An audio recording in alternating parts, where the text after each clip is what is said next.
You're listening to What Do Scientists Do? A show where I talk to a different guest each episode, and they teach us all about their favorite science topic. Along with each episode, we will also be posting activities that you can do at home.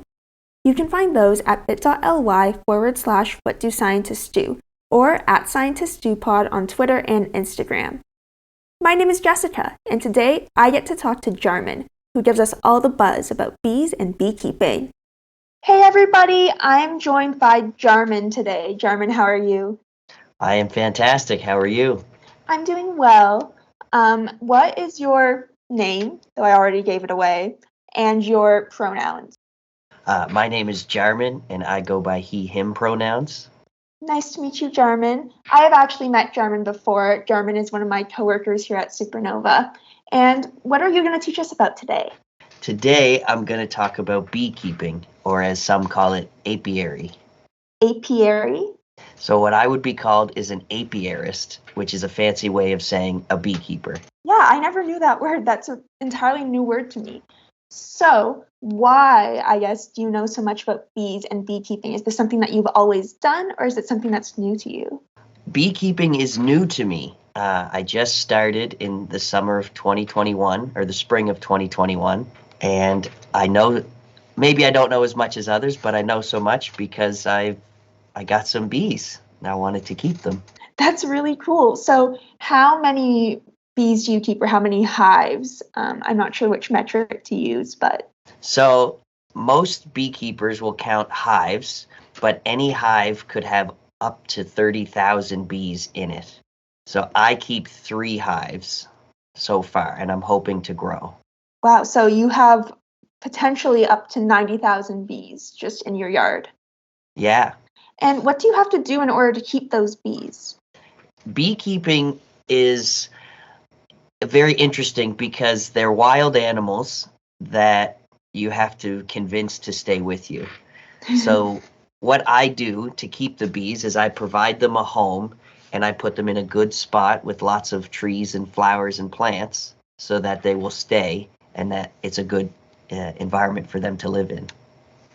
So it's not like keeping a pet, a pet lizard or something in a terrarium. They're allowed to leave their hives because they have to in order to go get flowers and stuff like that. But you make it so good for them to stay with you that they're just not going to leave. Exactly. And in order to keep them healthy, you check them for pests, and you can give them medicine sometimes.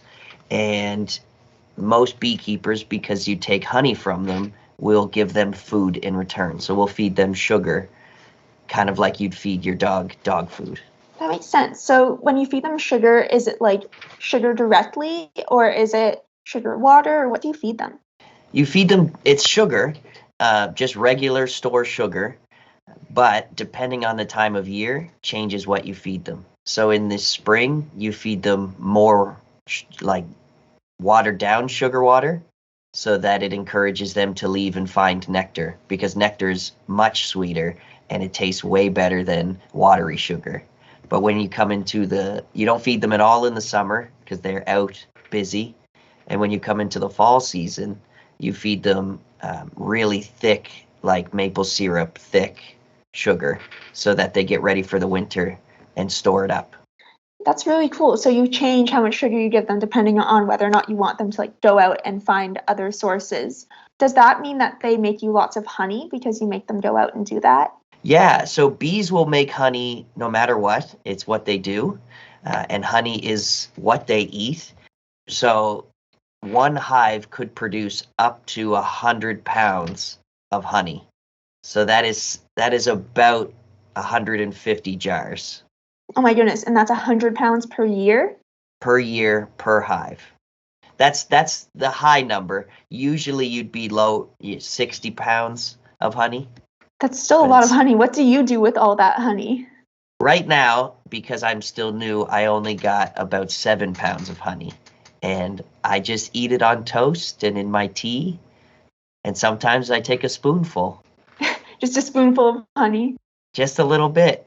What's interesting, too, is bees eat more than honey. They eat something called bee bread, which is like a pollen that they can pack together and feed their their larvae or their babies. And they also eat royal jelly, which is something special only for queens. That's really cool. Bee bread and royal jelly both sound like made up names. I love that those are real things that bees have to eat. And you talked about their babies and their larvae. How do they have babies? What is that like? Do they all have babies? Do they have families? How do the beehives work? So a beehive is you can sort of think of the hive as the main body, and they all have special roles in them. So there's something called a drone bee, which is a male bee. There's a worker bee, which is a female bee, and there's a queen bee, which is also a female. So no other bees in the hive are able to lay eggs. Only the queen can do that, which makes her very special and important to the hive. And the queen is actually twice as big. So if you ever, for some reason, are looking at a hive, you'll be able to see the queen because she's twice as long and she has little teeny tiny wings. That's really cool. So she's an extra large bee, but she's the only one who can make babies. And then if you don't have a queen, then you're not going to be able to keep the hive going, right?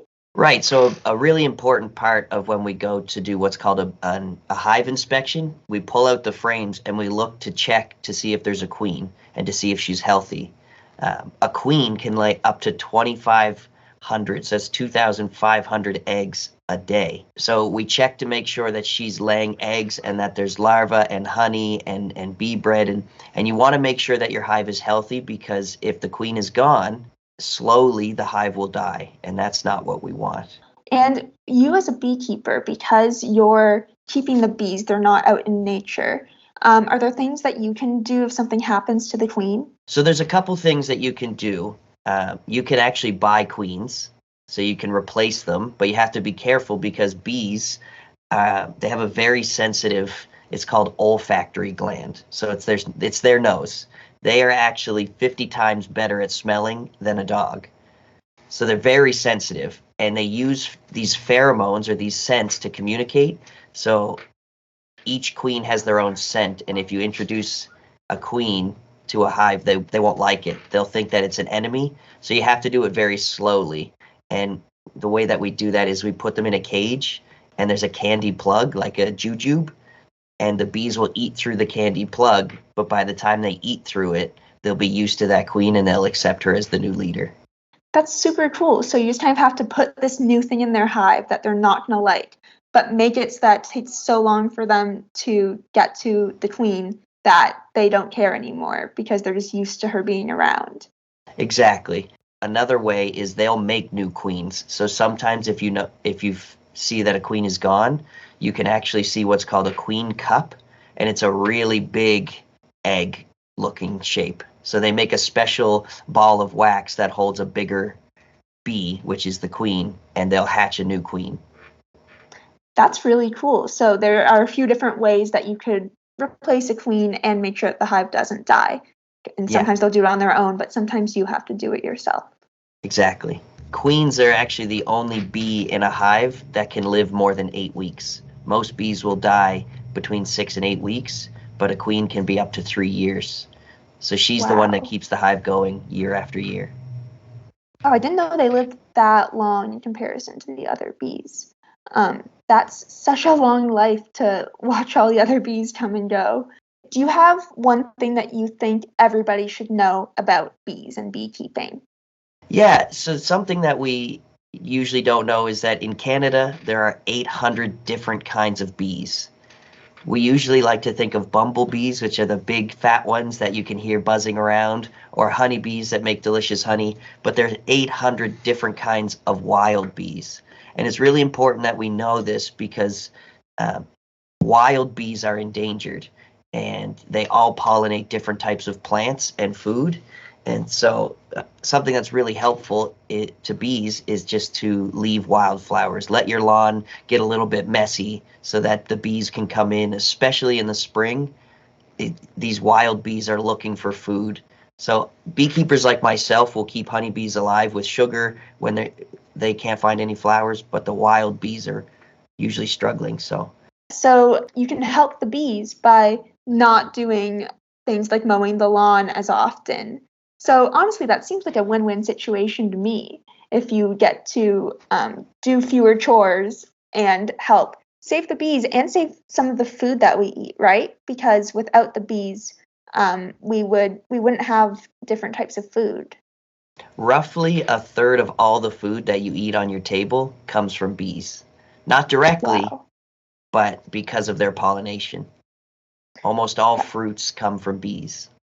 Wow. So we really want to help those bees out and make sure that they can get enough pollen and sugar and all of that. hmm And Wow. bees are actually the only insect in the world that make food for human consumption. Oh, I didn't know that. We don't eat spider webs or anything like that. We just eat honey. That makes a lot of sense. That's really cool. Okay, do you have any favorite bee facts that you haven't already mentioned? I just learned this recently, but honeybees don't sleep. They all come home at night, so they have a very good internal clock. So they wake up in the morning and they go out and they forage and they look for food. But when they come home at night, they just stand still and conserve energy for the morning. They don't actually go to sleep. Oh, I didn't know that at all. That's super weird. Can you imagine if humans just came home and instead of sleeping, we just stood in a corner?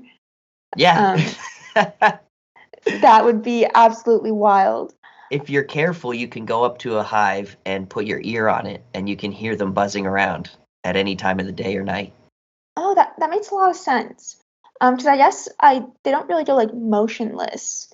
I guess I've never spent a lot of time looking at beehives. Cool. Is there anything else you'd like to say? Any other favorite bee facts or things you'd like people to know? Something I found interesting myself was that they have different roles for different parts of their life. So when a bee is born, it doesn't know how to make honey, it doesn't know how to work, it doesn't know how to do anything. And it's taught all of these things. So the first thing a bee does when it's born is it actually becomes what we call a nurse bee. And it raises Oh, the next generation. And once it gets a little bit older, it becomes a worker bee and goes and forages. So it's interesting the different roles that they take on throughout their lifespan. it's almost like they have like grades and they have to pass through the grades or the levels in order to get to the next one. Yeah, exactly. I didn't know that. That's super cool. Well, thank you so much for joining me today, Jarman. No, it was my pleasure. Thank you for having me. And as always, a big thank you to everybody listening. For more bee fun, you can find this week's at-home activity at bit.ly/whatdoscientistsdo, or you can check us out on Twitter or Instagram at ScientistDoPod. That's also where we'll be announcing our guests for each episode. So if you have a question about anything, from microwaves to megalodons, you can tag us on Twitter or send us an email at whatdoscientistsdo@superstaff.ca. Thank you for listening, and I'll see you next episode. Bye for now!